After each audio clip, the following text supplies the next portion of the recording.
ជំរាបសួរបងប្អូនទាំងអស់គ្នាថ្ងៃនេះក៏នាងខ្ញុំមានមុខម្ហូបមួយមុខរសជាតិបែបសាបប៉ុន្តែបើនិយាយពីរសជាតិឈ្ងុយហើយនិងឆ្ងាញ់វិញហត់ទឹកសម្លតែមួយគ្រូគឺថាឈ្ងុយឆ្ងាញ់មានធម៌ពល40ពេញខ្លួនតែម្ដងចាថ្ងៃនេះក៏នាងខ្ញុំបានស្ងោរជីឆាយលាយជាមួយនឹងផ្កាលៃហៀងលាយជាមួយនឹងផ្សិតចំបើងហើយនិងតើគួរ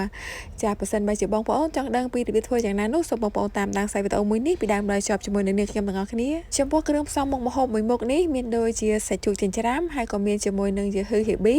ហើយចំពោះផ្នែកបន្លែមានផ្កាលៃហៀងមានការ៉ុតហើយក៏មានជាមួយនឹងផ្សិតចំបើងមានតើគួរហើយនិងជីឆាយចាជាដំបូងគឺនាងខ្ញុំបំពងខ្ទឹមសឲ្យបានឈ្ងុយសិនបន្ទាប់ពីខ្ទឹមឈ្ងុយហើយក៏នាងខ្ញុំចាក់ហេប៊ីក្រៀមហើយនិងយឺហឺចូលទៅរំលីងឲ្យបានឈ្ងុយបន្ទាប់ពីបំពងយឺហឺហេប៊ីបានឈ្ងុយល្អហើយក៏នាងខ្ញុំចាក់ទឹកសធម្មតាហ្នឹងចាចាក់ចូលទៅដាំឲ្យពុះចាយើងស្លបែបនេះគឺថាទឹកសម្លរបស់យើងមានក្លិនឈ្ងុយជាងដែលយើងដាំទឹកស្ងោរធម្មតាណាបងប្អូនចាតិចនិចយើងមានតិចយើងច្បិចប្រាប់គ្នាទៅចាដើម្បីឲ្យមានរសជាតិឆ្ងាញ់ទាំងអស់គ្នាចាបន្ទាប់ពីទឹកបានពុះហើយក៏នាងខ្ញុំបង់ជាមួយនឹងការ៉ុតហើយក៏ដាក់ជាមួយនឹងសាច់ចិញ្ច្រាំចូលទៅស្ងោរឲ្យបានឆ្អិនបន្តមកទៀតក៏នាងខ្ញុំបន្ថែមគ្រឿងផ្សំរសជាតិមានដូចជាម្សៅស៊ុបប៊ីចេងអំបិលហើយក៏លូកជាមួយនឹងស្ករបន្តិចហើយក៏ថែមជាមួយនឹងទឹកត្រីចាបន្ទាប់ពីបានដាក់គ្រឿងផ្សំចូលទៅរួចរាល់ហើយភ្លក់ថាល្មមហើយក៏នាងខ្ញុំចាក់ជាមួយនឹងផ្សិតចំបើងបន្តមកទៀតក៏ចាក់ជាមួយនឹងផ្កាលៃហៀងហើយនឹងជីឆាយសម្លស្ងោរមួយមុខនេះគឺថាយើងធ្វើឆាប់បានញ៉ាំបងប្អូនងាយតាមមួយផ្លែនេះគឺបានញ៉ាំហើយមួយទៀតក៏នាងខ្ញុំបញ្ជាក់ជូនបងប្អូនថាសាច់ជ្រូកចិញ្ច្រាំពេលដែលយើងចិញ្ច្រាំមកហើយ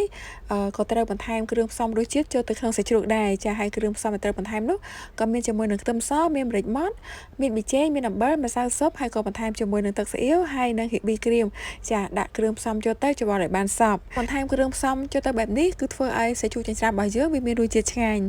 ចាឥឡូវនេះសម្លស្ងោររបស់នាងខ្ញុំគឺបានឆ្អិនរួចរាល់ហើយបើនិយាយពីក្លិនឈ្ងុយវិញមិននិយាយមិនថ្លែងចាគឺមានក្លិនឈ្ងុយហើយបើនិយាយពីរសជាតិវិញគឺឆ្ងាញ់ប៉ុន្តែ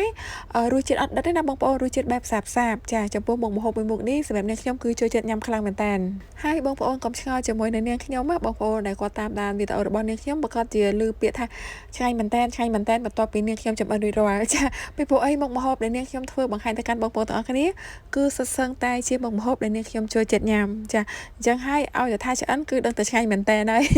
អូខេឥឡូវនេះវីដេអូបង្ហាញរបស់នាងខ្ញុំក៏បានមកដល់ទីបញ្ចប់ហើយនាងខ្ញុំក៏សូមអរគុណបងប្អូនទាំងអស់គ្នាដែលបានតាមដានខ្សែវីដេអូមួយនេះពីដើមដល់ចប់ជាមួយនឹងនាងខ្ញុំចាអរគុណច្រើនជម្រាបលាជួបគ្នានៅវីដេអូក្រោយៗទៀតចា